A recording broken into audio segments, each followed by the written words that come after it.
Welcome back my YouTube channel sociology life study.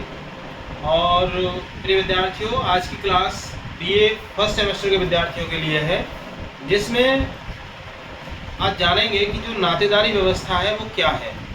नातेदारी व्यवस्था जो आपके फोर्थ यूनिट में ये चैप्टर है, तो क्या है नातेदारी व्यवस्था, कैसे बनती है और समाज में उसकी उपयोगिता क्या है। साथ ही हम ये भी जानेंगे इसमें कि इसके जो यूसेज एंड नियामक हैं वो क्या क्या हैं। तो चलिए शुरू करते हैं। तो नातेदारी व्यवस्था है, नातेदारी व्यवस्था समाज में सामाजिक संबंधों की वह व्यवस्था है जो समाज द्वारा मान्यता प्राप्त विवाह संबंध और रक्त संबंधों पर आधारित होते हैं। अर्थात अगर हम देखें तो नातेदारी, या जिसको हम इंग्लिश में कहते हैं किनशिप सिस्टम, किनशिप या नातेदारी क्या है? एक सोशल सिस्टम है। क्या है? एक सामाजिक व्यवस्था है। ये सामाजिक व्यवस्था कैसी सामाजिक व्यवस्था है? ये वो सामाजिक व्यवस्था है जो आधारित है, बेस, आधार किस पर आधारित है? ब्लड रिलेशनशिप, रक्त संबंधों पर आधारित है। दूसरा मैरिज रिलेशनशिप, विवाह संबंधों पर आधारित है। और तीसरा कहते हैं इमेजिनरी रिलेशनशिप, अर्थात कल्पित संबंध, इन पर आधारित है। और ये तीनों ही प्रकार के जो संबंध हैं, इमेजिनरी मतलब कल्पित, कल्पित मतलब जो आपकी कल्पना पर आधारित होते हैं, कल्पित संबंध। क्या? कल्पित संबंध। एक बार समझ लेते हैं।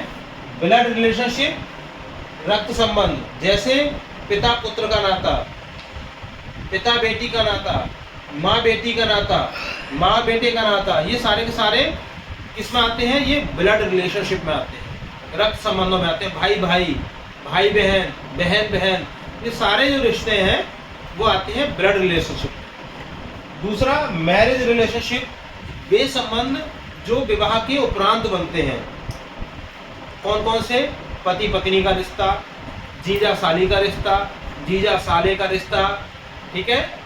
और कौन से होते हैं? और भी कई सारे रिश्ते होते हैं इसमें, देवर का रिश्ता, भाभी का रिश्ता, ये सारे के सारे मैरिज रिलेशनशिप के अंतर्गत आते हैं। तीसरा इसको कहते हैं इमेजिनरी रिलेशनशिप, ये कल्पित संबंध कहे जाते हैं। और कल्पित संबंध के अंतर्गत वे संबंध आते हैं जो ऐसे ही बना लिए जाते हैं, मतलब कल्पना पर आधारित होते हैं, रियलिटी नहीं होती।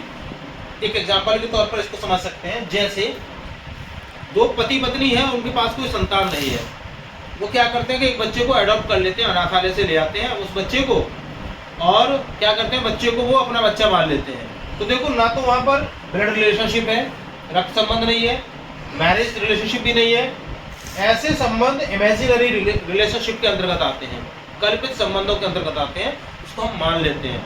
सोसाइटी में कई बार आपने देखा होगा, कुछ लोग ऐसे होते हैं जिनके सगी बहन नहीं है, वो किसी को भी अपनी बहन मान लेते हैं कि भाई मैंने उसको धर्म की बहन मान लिया है, या इसको मैंने अपना धर्म का भाई मान लिया है, इसको मैंने भाई मान लिया है, मेरा भाई है, ये मेरा भाई की तरह है। There is no any blood relationship, there is no any marriage relationship, लेकिन संबंध है, तो ऐसे संबंध को हम कहते हैं कल्पित संबंध। कंडीशन है, ये सारे रिलेशनशिप कैसे होने चाहिए? अप्रूव्ड बाय सोसाइटी, समाज के द्वारा मान्यता प्राप्त होने चाहिए। तो समाज के द्वारा मान्यता प्राप्त वे सभी संबंध जो रक्त संबंध पर आधारित होते हैं, विवाह संबंध पर आधारित होते हैं, कल्पित संबंध पर आधारित होते हैं, ऐसे संबंधों की एक सामाजिक व्यवस्था को हम नातेदारी या किनशिप सिस्टम कहते हैं। That is very easy definition of kinship system. क्या है? समाज के द्वारा मान्यता प्राप्त रक्त संबंध, विवाह संबंध और कल्पित संबंधों पर आधारित एक सामाजिक व्यवस्था को हम नातेदारी व्यवस्था या किनशिप सिस्टम कहते हैं।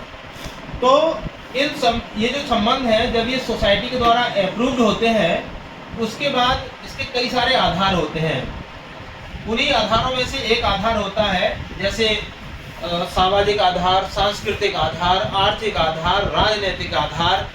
उन आधारों में से एक आधार होता है जिसको कहते हैं हम सांस्कृतिक आधार, सांस्कृतिक आधार,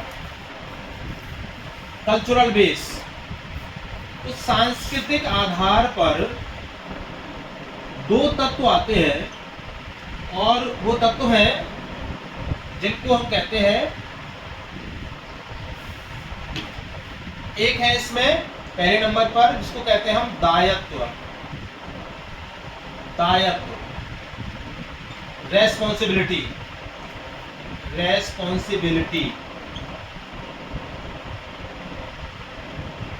ठीक है। और दूसरा होता है जिसको कहते हैं अंतःक्रिया,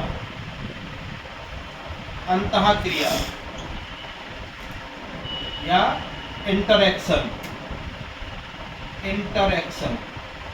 ठीक है।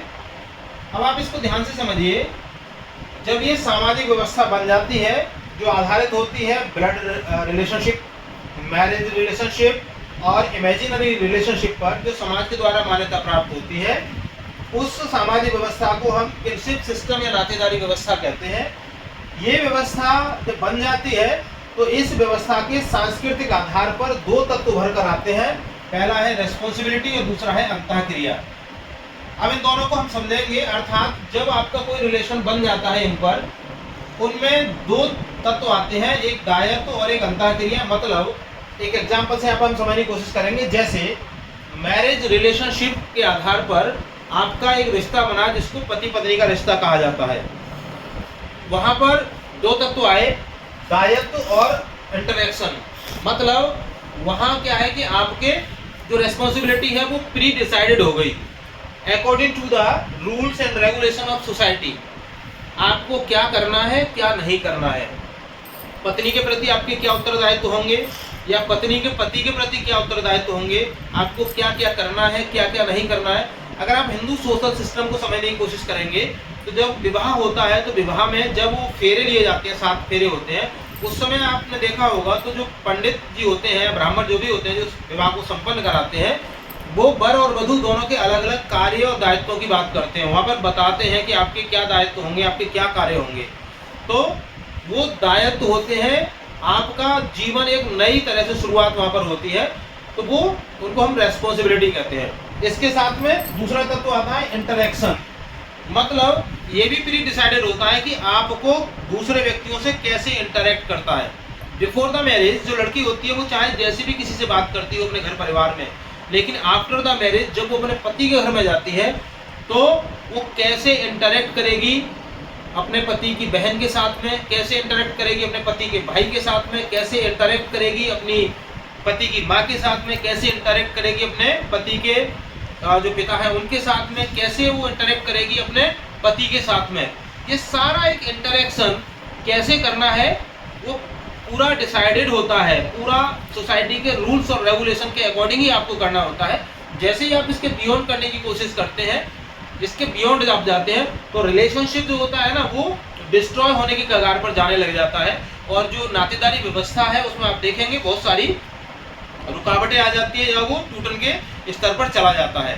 तो आप कंक्लूजन के रूप में बस आप इतना ही समझ लीजिए कि जो नातेदारी क्या है, नातेदारी एक सामाजिक व्यवस्था है जो समाज के द्वारा मान्यता प्राप्त रक्त संबंध, विवाह संबंध और कल्पित संबंधों पर आधारित होती है। इसके अंदर वे सभी संबंध आ जाते हैं जो रक्त संबंधी होते हैं, विवाह संबंधी होते हैं और कल्पित संबंधी होते हैं। इनके सांस्कृतिक आधार पर इसमें दो तत्व आते हैं, एक होता है दायित्व और दूसरा होता है अंतःक्रिया। दायित्व के अंतर्गत जब आप किसी भी रिलेशनशिप में जब आते हैं तो आपकी जो रेस्पॉन्सिबिलिटी है वो डिसाइडेड हो जाती है according to the rules and regulation of the society. साथ ही कैसे आप इंटरेक्ट करेंगे ये भी प्री डिसाइड हो जाता है, कैसे आपको दूसरों के साथ में इंटरेक्ट करना है, अर्थात आपका इंटरेक्शन कैसा होगा जो उस रिलेशन से रिलेटेड है। तो मुझे लगता है कि आज की क्लास में इतना पर्याप्त है। बाकी जो आगे का जो इसका पार्ट है कि क्या इसके प्रकार है, कितनी इसकी श्रेणियां हैं और क्या इसके नियामक हैं, कल की क्लास में इस पर बात करेंगे। तो आज की क्लास में फिर विद्यार्थी इतना ही। अगर कहीं कोई क्वेरी है तो आप मुझे कमेंट बॉक्स में लिख के बता सकते हैं। चैनल पर नए हैं तो इसको सब्सक्राइब कर लीजिए, वीडियो पसंद आए लाइक शेयर कीजिएगा। चैनल में जुड़ने के लिए थैंक यू। मिलेंगे अगली क्लास में, तब तक के लिए जय हिंद।